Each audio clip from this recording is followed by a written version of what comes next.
Hi, if we haven't met yet, my name is Christopher James Lees, and I'm the assistant conductor for your Charlotte Symphony Orchestra. It's my great pleasure to invite you to our concerts on January 19th and 20th in the Night Theater. Two evenings, in fact, of spectacular, energetic, and effervescent classical music. We juxtapose two great titans of the classical era. Wolfgang Amadeus Mozart, our favorite Wunderkind composer, and Franz Joseph Haydn, who was the father of the symphony and the man who perfected the art form that Mozart would then evolve. We've got a wonderful program taken from very different aspects of each of these men's compositional canon. From Mozart, we take the overture to the Magic Flute, which was one of his comic Singspiels in German, which tells the story of a young man headed to a wizard's castle and slaying all sorts of manner of metaphysical beast along the way. It's a very memorable and very engaging opera, which has lots of wonderful tunes, the duet between Papageno and Papagena, of the magic flute, panpipes in his hand, and starts with this grand overture.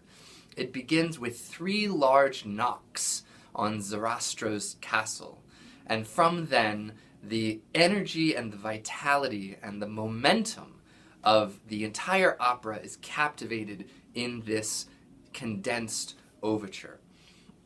It is a magical piece, and yet very firmly in the classical style.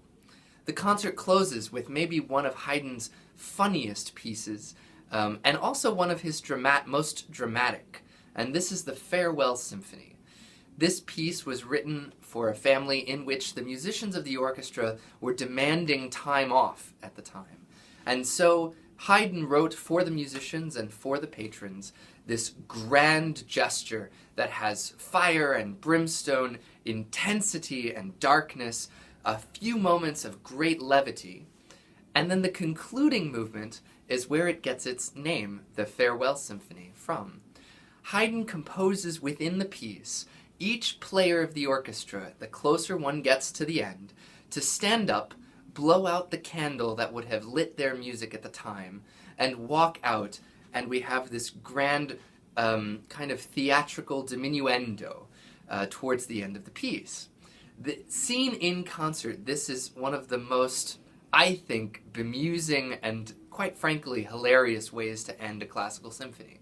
So by the end of the concert, there are only 1 or 2 players left, and Haydn's employer very much got the message and granted his musicians some vacation time following this performance.